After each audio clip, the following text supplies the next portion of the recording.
Lord, agyaman kami apo dating malam. Thank you for always being there for us, O God. We continue to offer you our lives. Father, give us your message. For we know that your word will give us direction.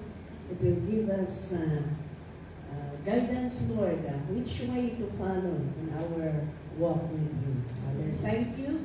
Bless your word that we are about to hear. In Jesus' name. Amen. Amen.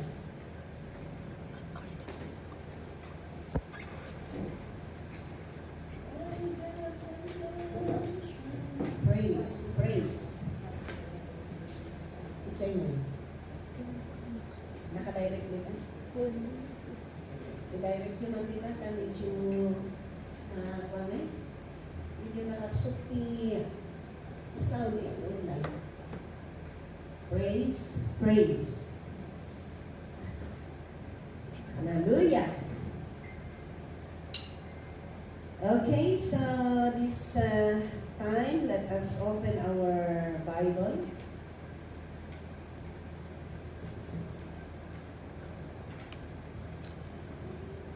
I cannot mention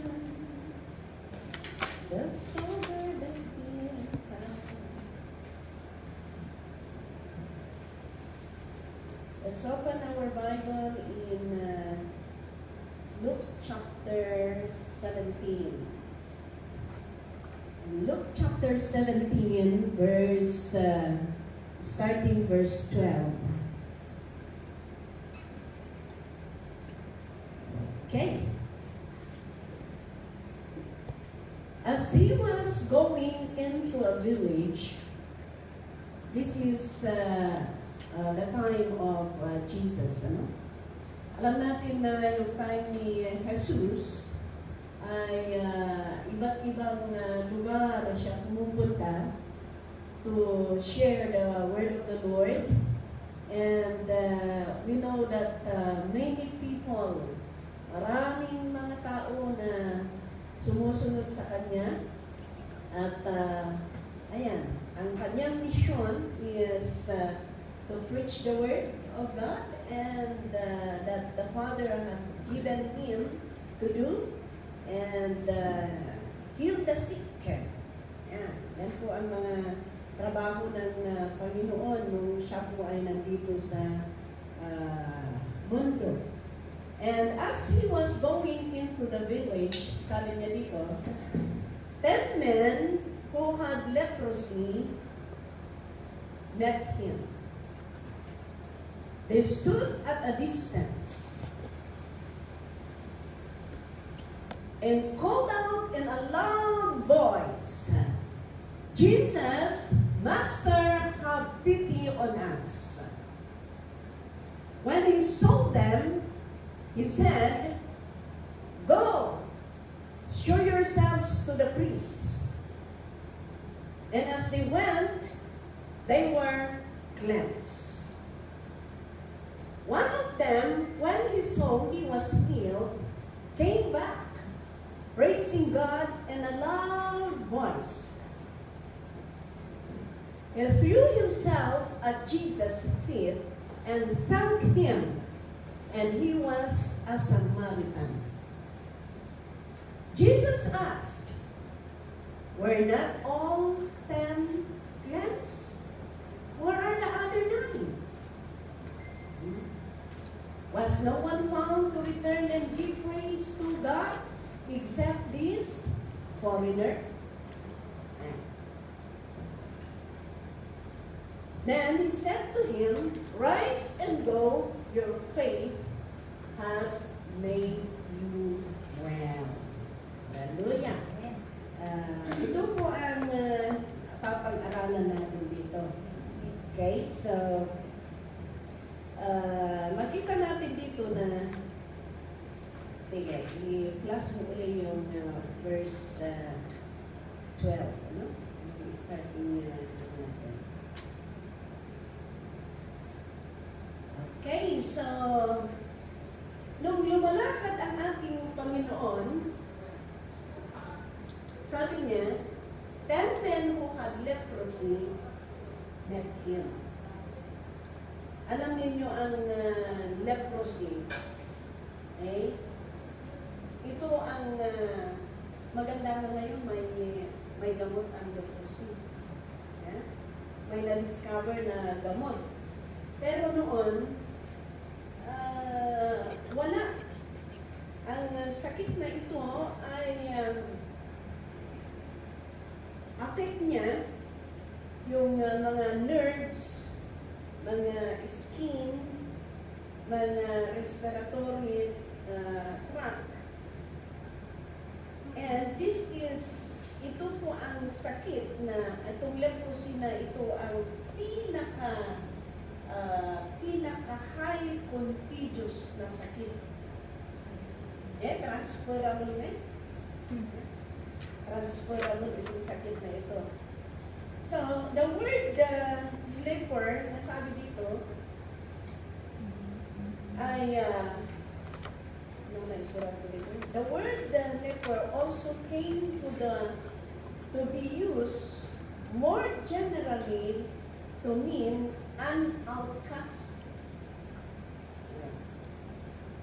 A person to be avoided. Narigat mo ito niya. Kaya pala noon, yung mga may sakit ng ito, leprosy, nakasiparit talaga sila. Nakasiparit sila, tapos doon pa sa malayo. Dahil I forgot kung anong movie yung yung mga lepers, mga lepers na nandoon sila sa pinaka-malayo. Isang bantay isang mountain. Tapos, doon nila dinadala yung mga may sakit na dito. Kaya pala outcast sabi niya dito. Or person to be avoided. If you will just imagine, kung ikaw yun, no? Iwasan na natin ang tao. Dapat may place na segregated na place na talagang doon lang sila. Tapos, kung bibigyan pa ng baon, may place pa na ibibigay, ilalagay nila yung baon doon. Tapos, aalis yung magdala ng baon bago sila nalabas na unin ang mga pagkain. Grabe, ano? If you will just imagine during COVID nga. During COVID. Kasi affected din kami Na-divide dito doon, di ba? Na-divide dito doon. Yung mga, kapatiran natin na pumupunta dito, naka-steep sila dito, di ba? Divided yan. Tapos ang ginawa namin, nilagyan namin ng, kasi lumalabas din sa pintuan, nilagyan namin ng kurtina dito para at least man lang pwedeng dadaan kami sa punta sa daan. Kung magbigay na ng pagkain dito, nakatira dito, yawat na lang dyan, kasta nang pasura ko ng kurtina. Grabe niya, during the COVID, larimni. Wala tiitinda na prutas at istin na rin, parang tapos natapugid na. You will just imagine that. Ada kami inibitin ka pa, ada lagi ibitin na piman niya makanditar mo. Grabe din dyan. You will just imagine the situation of this, itong may leprosy. No? Alam niyo ang katumbas ng leprosy is kasalanan. Kaya pala ang kasalanan, very contagious na ito. Transferable na pala ito. Ano na iwasan? Oo. Ang makasalanan na tao, kung palagi mo kasama, wala. Maakaran ka. sakit na. Baso. Okay? But we praise the Lord. Ang napakaganda dito. Sabi niya dito, 10 men who had leprosy met him. They stood at a distance, of course. Kasi nga, contagious yung sakit. Kaya malayo sila. Ang napakaganda, next verse please. Ang napakaganda, sabi niya, and called out in a loud voice, Jesus, Master, have pity on us. Kahit ganun ang kanilang sitwasyon, dahil alam nila kung sino ang dumadaan. Ayan, ano ang nangyari? Sabi niya dito, they cried out to Jesus, Master, have pity on us. Hallelujah. Napakaganda po. Kahit ganun ang kanilang sitwasyon, alam nila na ang ating Panginoon na dumadaan ay makapangyarihan. Amen. Amen? Ano ang nangyari? Next verse. When he saw them, nung nakita ni Jesus, sabi niya, go show yourselves to the priest. Oh, parang hindi good answer ito, ano? Parang hindi makatwiran na kasagutan ito nung sabi niya, have mercy on us, sabi nila. Tapos, ganun nga ang kanilang kasasaan niya. Ay, kanilang sitwasyon na alam nila na very contagious na ang kanilang sakit. Hindi sila pwedeng lumapit. Hindi sila pwedeng pero parang kabaliktaran yung sabi ni Lord sa kanila, go show yourselves to the priest. Punta kayo, magpakita kayo sa mga pari. Ang napakaganda dito, hindi sila nag-complain. Hindi nila sinabi na, paano kami pupunta doon? Ganito nga ang sitwasyon namin. Pero ang napakaganda, sabi niya dito, na they went. And as they went, sabi niya dito, they were cleansed. Praise God. Imagine that, lumalakad, undawi pa kayo. Kung may napansin ninyo, naganot na. Hallelujah. Undawi pa kayo, napansin niya na, nagamot na. Praise God. And as they were cleansed. Sabi niya. Next verse. One of them, when he saw he was healed, came back, praising God in a loud voice. May isa sa kanila, napansin, nagamot. Ay, bumalik sa Panginoon para magpuri sa ating Panginoon. Hallelujah! Sino kaya yun? Saan kaya yung mga Siyam? Kung minsan tingnan ninyo 1:10. 1:10, 1:9. Yung 10, iisa lang ang pumanpan. Kaya tingnan ninyo, kahit sa lahat ng mga ganun talaga ang ratio Karamihan ganun ang ratio. Tingnan ninyo, ang daming mga nagre-refuge, pero ilan lang ang bumabalik. Di ba? Sa krusada natin sa Central, ang daming naaaltar ko, pero ilan lang ang bumabalik. Pero sana, ikaw yung isa doon. Amen. Amen? Amen. Hallelujah. So, when he saw he was healed, came back, praising God in a loud voice. Kanya natatikang kantaan na. Hallelujah, siguro na.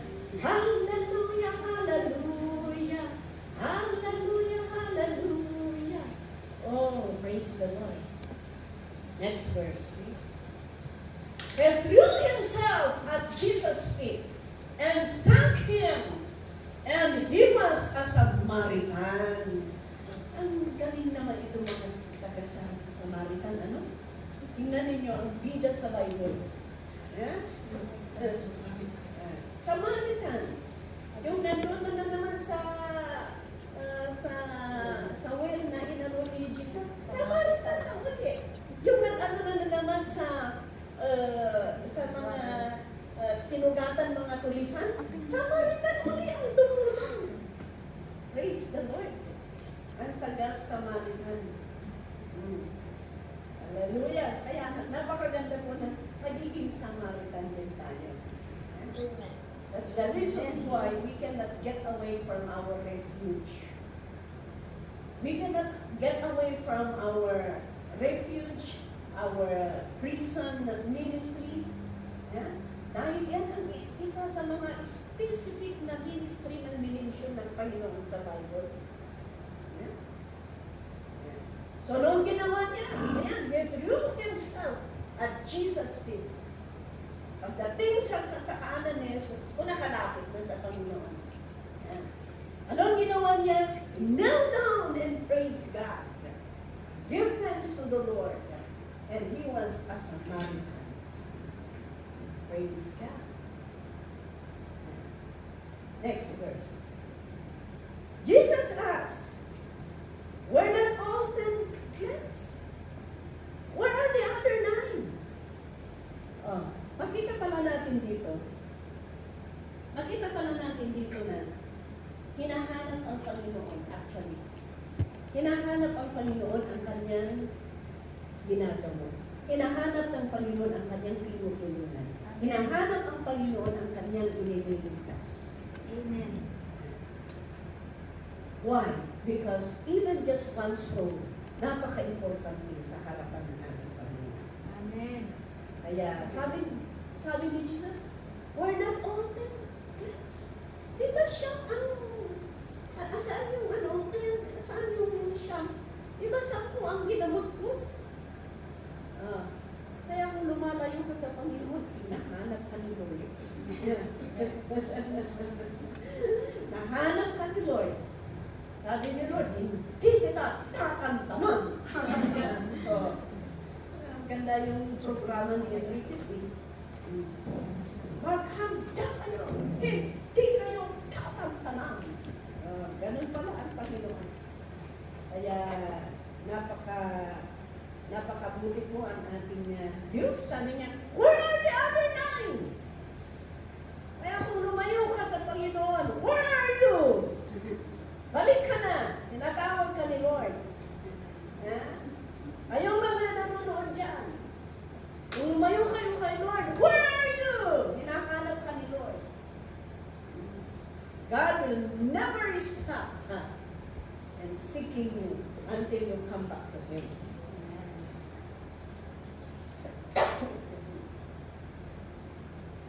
Hallelujah. Praise the Lord.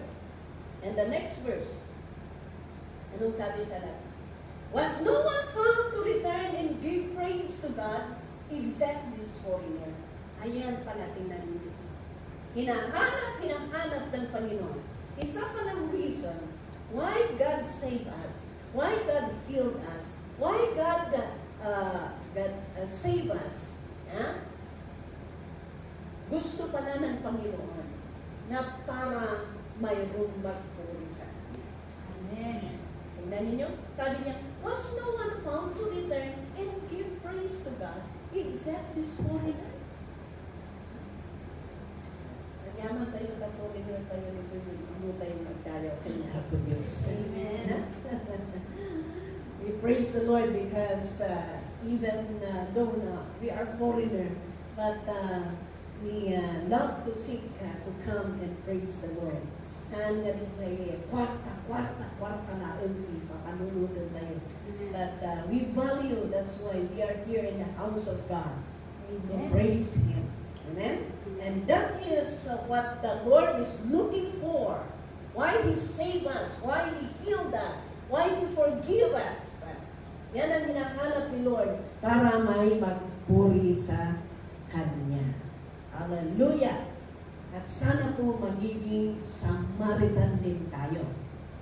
Amen po ba? Amen. Amen. Okay, and the last one, last verse ba yan?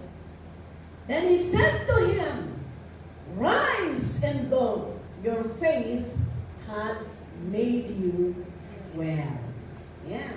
Rise up and go, sabi niya. Your faith had made you well.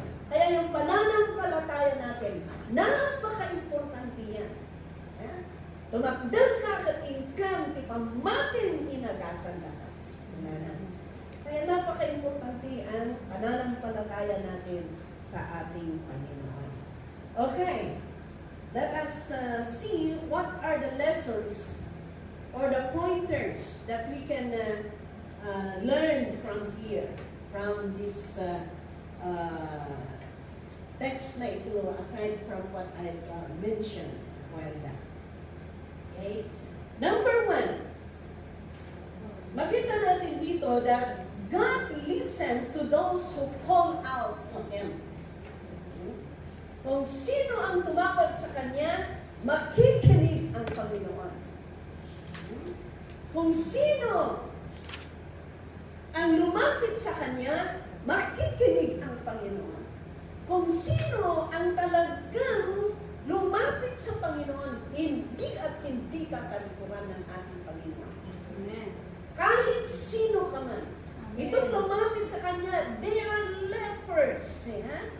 Avoided by the people. Contagious ang kanilang mga sakit.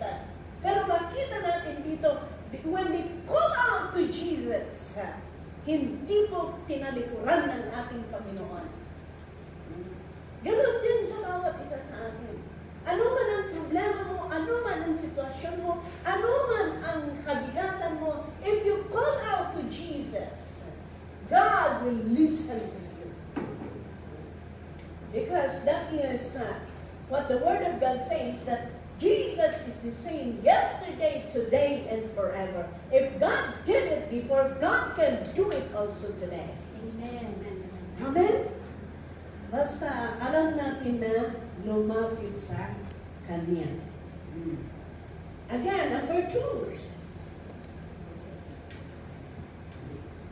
Pangalawang aral na makikita natin dito.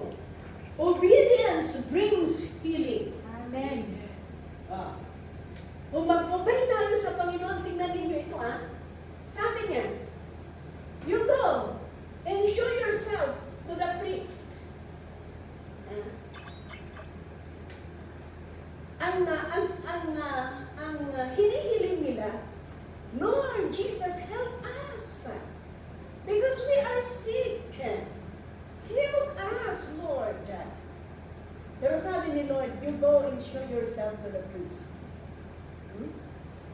When they went, sabi dito, noong pumunta sila'y nagamot.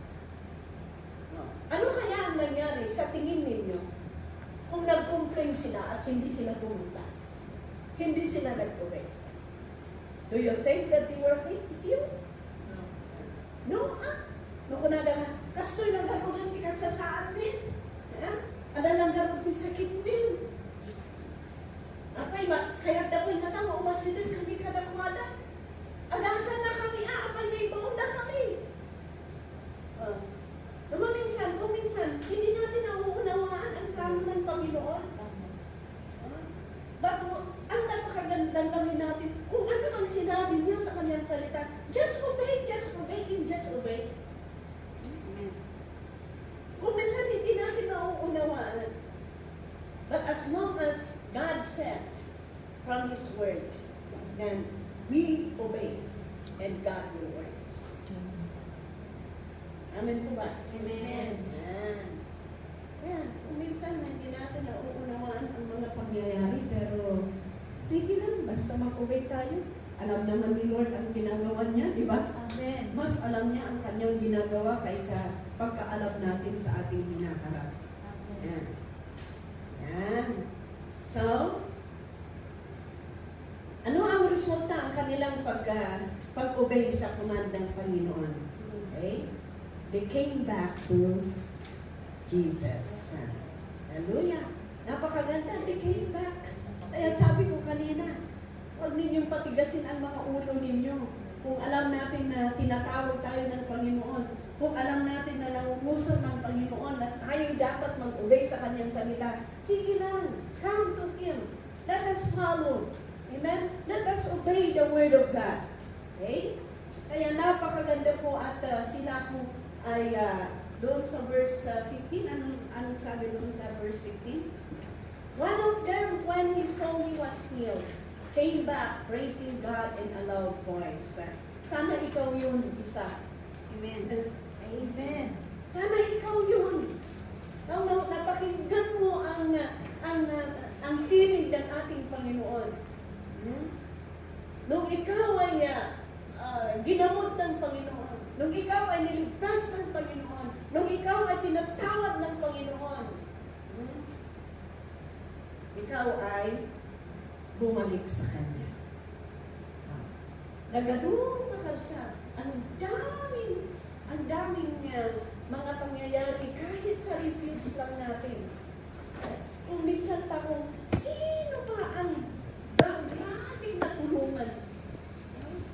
Kung minsan kung minsan ganun, kung sino pa ang grabe ang tulong na naihinder sa kanila. Pagkatapos parang wala ng lahat. Ganon. Kantay mo tibing at singsingin. Naman minsan ganun kat kinatao nga adalat adagiti panunot nga kasjay, pero siyempre kung panunutan tayo, we are just doing what God had commanded us. Yan? Tanungkit kita ang kaslaguma, karkaro itinakapalpalabas. Lalo-lalo na sa mga nakaraan, ang daming mga transient noon, ayan, sinasamahan ni Pastor Rasunya doon sa hearing, sinasamahan sa consulate, sinasamahan sa HDH, sinasamahan sa labor. Tapos, katapos na, wala na. Yeah? O kapanpanunutan ng titawag mga apay anya ko mga kapon na aramidon da ito. Mas lang kumakasya niya, human thinking lang. But because of God, we are doing it. We are doing it for the glory of the Lord. Kaya napakaganda po na mapalad ang tao na ina-acknowledge niya ang kabutihan ng Panginoon sa kanyang buhay. Amen? Hallelujah. Praising God. Bumalik, nagpuri sa Panginoon. Salamat sa Panginoon dahil tayo nagpupuri sa Kanya. Kaya, alam niyo, we went to the hospital last Friday night. Pinuntahan namin yung kasama natin na si Sister Zeni na nakopera. She was operated. And Ada Ijaya, I see you. We praise God because even the doctor acknowledged that it is a miracle because of the long hour na nandyan sa operating mga 8 to 10 hours. Oh. Yeah? And we praise God because it was victorious. And pinuntahan namin kung sila sa ICU. Tinitingnan namin yung katabi. May katabi siya. Yan, kabit. Lalo-lalo na yung ilong niya na talagang naka-oxygen. Pero makikita mo, iisa yung breast, pang ingana. Ganun na lang. Doon mo mapansin, mga kapatid. Doon mo mapansin mo, kung nandoon ka na makikita mo ng mga tao na nasa bingit ng kamatayan, doon mo ma-appreciate talaga. Doon mo ma-appreciate ang buhay mo. Nung makikita mo, nagiging malgrigadan na aganas ka, doon mo ma-appreciate na ang tingin natin ay napaka-importante. Ang health natin ay napaka-importante. Kaya kung minsan maganda yung mamasyal sa hospital. Dahil ma-acknowledge mo, mababalyo mo na ikaw ay Pagising mo sa umaga, okay. Maganda yung pagtatrabaho mo. Kumain ka ng mabuti. Natitikman mo yung kape mo. Yeah? Samantalang nandoon naka-distro sila, hindi sila makakain, hindi sila makainom ng tubig. Yeah? Yun, distros lang ang bumubuhay. Nagbibigay ng pagkain, sustento ng kanilang katawan. Pero kung hindi mo nakikita yun, parang okay lang. Parang relax lang. But doon natin makikita, we thank the Lord. Even today, every day of natin, every morning, we wake up in the morning, we would praise the Lord. We would say to God, thank you, Lord. We praise you for a good health that you are giving us. Diba? Maminsan ba't kaslamay na bagay tayo, ti amis tayo. Yeah. Kasawan, ibalunan ang turo, maribigatan kami gano'n nag-amis ko. Lord, kulamot lang. Nung nalaka nga, awan na bitik sakit, awan na bitik marikit na, kasla nakarelax tayo amin. But we praise the Lord. Yeah?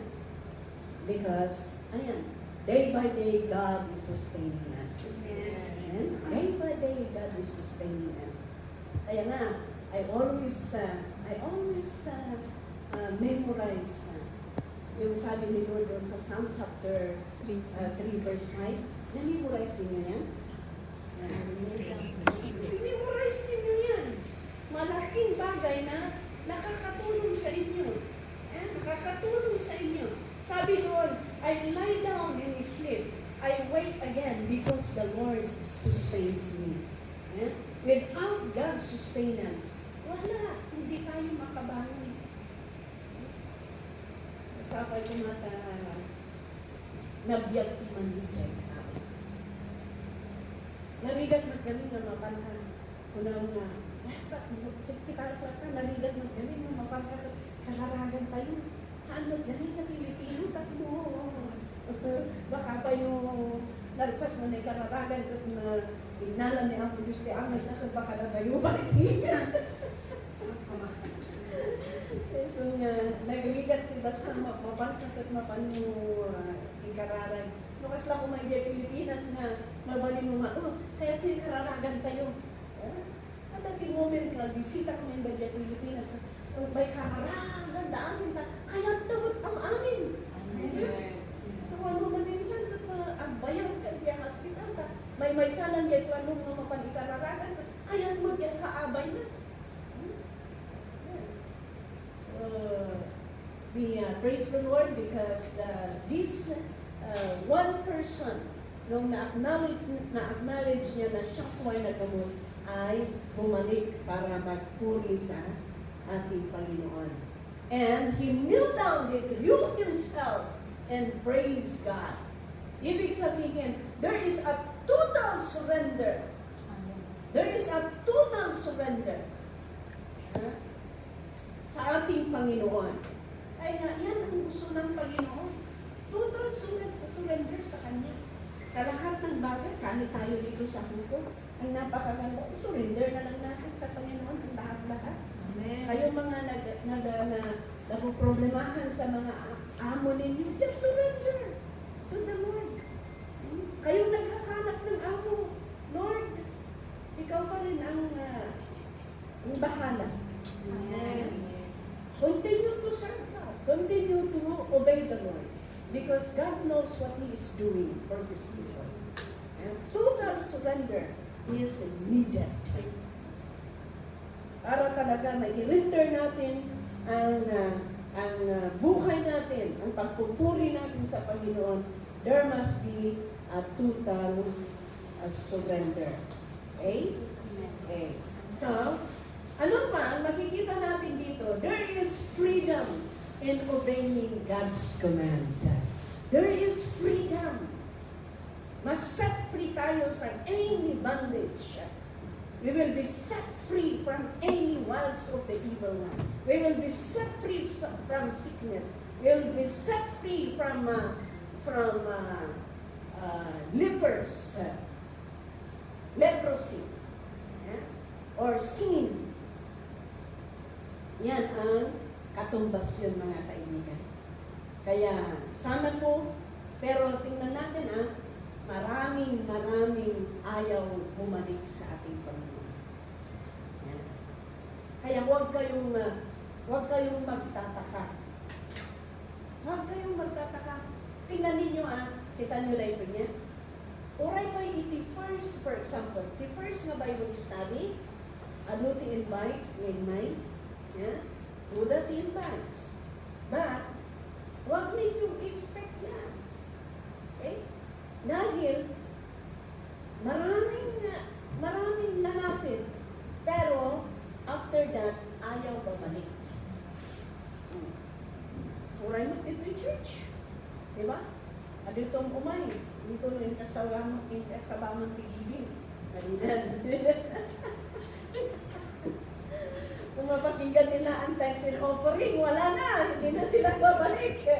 Imbis na nandoon na sila sa level na lumago. Nandoon na sila sa level na lumalim sila sa pagkaalam sa Panginoon at pag-obey sa Panginoon. Nandoon sila sa level that they will be blessed sana. Pero wala, tatalikuran nila. Kanya magtetang na simbahan. May datoy, maninduwati offering. Malamdama, awan kan. Malamdama, madidati. Ang kaso may data, maninduwati offering. Handa ka magpipilitan. You know, why we are getting 2 times offering. Yeah? Ganito kasi yan. Unang-una, okay? Unang-una, may nalilate na dumating. Mabibigyan sila ng pagkakataon na magbigay kay Lord so that He will be blessed. Para alam ninyo, ang i-exhort ninyo, ang sabihin ninyo kung bakit tayo 2 beses na kumukuha. Pangalawa, na rason kung bakit tayo 2 beses kumukuha ng offering. Ganito yan. Habang nakikinig ka sa salita ng Panginoon, the Holy Spirit is talking to you. Sometimes, hindi ka nagbigay sa una, pero the Holy Spirit is nangungusap at sinasabi, anak, give so that you will be blessed. Amen. O kahit naman nagbigay ka, sasabihin ng Holy Spirit, anak, kurang. Yes, because alam kahit ikaw, kung ikaw sensitibo ka, alam mo yan. Kaya kung minsan, yung ayaw mo ibigay ng first, maibigay mo din sa second. Di ba? Ganon? Ayaw mo ibigay sa first, pero habang nakikinig ka, wala eh. Kaya, ayan, mas malaki pa yung naibigay mo. Because the Holy Spirit is talking to you. Yeah? And if the Holy Spirit is talking to you, I tell you, if you respond, sabi ng Panginoon, God will give it back to you 100-fold. Yeah, 100-fold ang pangako ng Panginoon. Maging ano lang niya ko Diyos na mangpiltik ti panunod dahil amo mo, ngunong sino, at hindi ka sa katibless na ano talaga kaya ti ako. Walang imposible kayo. Kaya, nadalugod yung testimony ni Bishop na awal kwartana ko intern at iniwan ko ibilinukatan na di apa yung adat yung naisasapit yung Bible na ba din yung envelope ay walit na dahil at ay dinilukat amo na nga awan ni kwarta yung walit na ibinapan na nilukatan ka at ay yung adat ni kwarta hindi ko man nag-inclose na next one, kita naman yung awan. Yes, God ka dinuda. Mabalin na kakargaan, mabalin naman niya. Ikatan. Mabalin naman na yun. Mabalin naman If God had given you life and breath, eh? Yung buhay mo, hininga mo, yan pa kaya ang hindi niya magawa? Amen. If He is the one who created the universe, heaven and earth, hindi ba kaya ni Lord na maglilagay din sa buhay natin? Walang imposible sa ating Panginoon.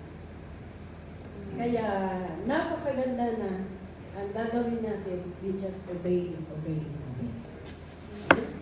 Yeah. Nakita natin dito, walang imposible sa Panginoon.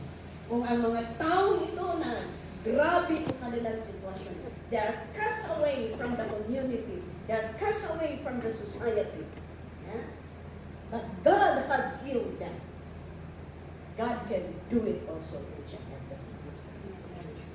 Ano man ang kailangan natin, ano man ang sitwasyon natin, na pwede natin bilhin sa Panginoon, walang imposible sa Kanya. Pero sabi niya din doon, rise up and go. Your faith had made you well. Ibig sabihin, kailangan ang pananampalataya. Kalakip ang pananampalataya sa ating Panginoon. Kaya, mas lalo sana tayong, kahit may problema tayo, kahit anuman ang sitwasyon natin, mas lalo tayong lumapit sa Panginoon. Mas lalo tayong paigtingin ang ating pananampalataya sa Panginoon. Dahil yan ang kailangan. Amen? Huwag tayong mag-ganun-ganun sa ating pananampalataya. Let us continue to fix our eyes on Jesus. And have the faith because He is the one who created us and He is the one who has given us life and breath. And walang imposible sa ating Panginoon. Amen. Amen? So, ito po ang mga pointers na ating na pag-aralan dito. Kaya ano man ang ating sitwasyon, ngayon man at sa future, alam natin, wala tayong ibang lapitan kundi ating Panginoon. At nakita natin dito na ang Panginoon ay ready po na makinig sa mga cry out ng kanyang mga anak na lalapit sa Kanya. Amen? Amen. Okay, so let's stand up. Tayo. Para tayo dito. Hallelujah. Thank you, Jesus. We bless you, Lord. We glorify you.